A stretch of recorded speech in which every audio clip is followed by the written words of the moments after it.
महोदय बहुत बड़ा अंश अनुभव और लोगों की कही सुनी बातों से, देखे हुए दृश्यों से और कुल तथा समाज की परंपरा से प्राप्त होता है।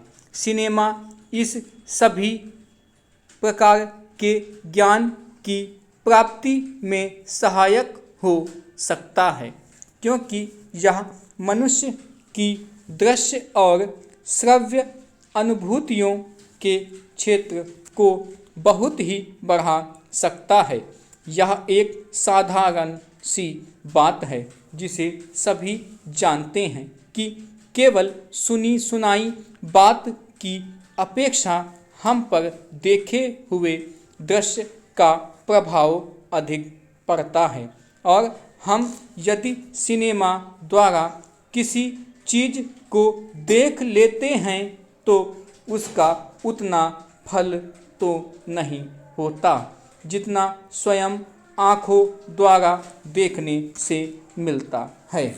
उससे तो कहीं अधिक अमिट छाप किसी के दृश्य के वर्णन करने से पड़ती है।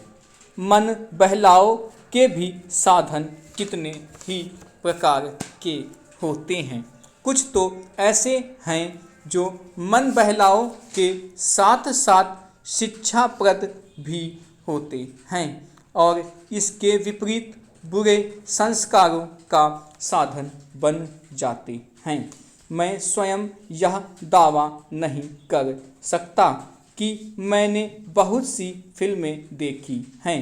सच पूछिए तो मुझे बहुत कम फिल्में देखने का अवसर मिला है, पर मेरे पास जो खबरें पहुंचती हैं, बहुतेरे विश्वसनीय भाइयों और बहनों द्वारा जो शिकायतें पहुंचाई जाती हैं, उनसे मालूम होता है कि बहुतेरी फिल्में दूसरी कोटि की हैं जो शिक्षा अथवा मन बहलाव का साधन न बनकर बुरी वासनाओं को जागृत करती हैं, विशेषकर युवकों के चरित्र पर बुरा प्रभाव डालती हैं।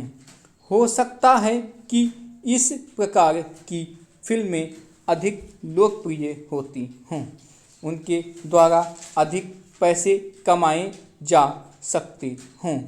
कुछ लोग यह कह सकते हैं कि फिल्म निर्माताओं का काम ऐसी फिल्मों को बनाना है जो लोकप्रिय हों, क्योंकि वे एक प्रकार की मांग को पूरा करती हैं।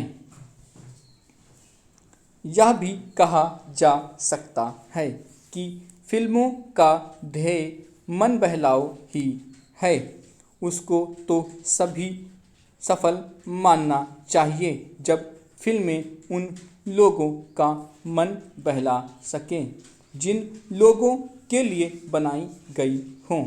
ये सब बातें बहस के रूप में कही जा सकती हैं, पर मैं चाहूँगा कि कोई भी सिनेमा हो अथवा फिल्म के बनाने वाले हों, वे यदि अपना कर्तव्य समाज सेवा समझते हैं और उन्हें ऐसा समझना भी चाहिए, तो उन सब के लिए ये सब बातें यदि आग्रह नहीं तो गौर अवश्य हैं, और उनका मुख्य उद्देश्य तो सेवा ही होना चाहिए। सेवा तभी तक सेवा रहती है जब तक वह सेव्य का हित करे, ना कि उसे गिराए। इसलिए मैं चाहूँगा कि फिल्म बनाने वाले इस पर विचार करें कि उनका उद्देश्य क्या है। उद्देश्य सेवा ही होना चाहिए, और सेवा के साथ साथ यदि धनोपार्जन भी हो जाए तो निर्दोष है। यदि धनोपार्जन ही उद्देश्य हो और सेवा ना हो तो वह आग्रह होना चाहिए। यदि मनुष्य अपने स्वार्थवश कुछ ऐसा काम करता है जो उसके व्यक्तिगत लाभ के लिए तो ठीक हो, पर जिससे समाज को हानि पहुंचती हो, तो उसे रोकना पड़ता है।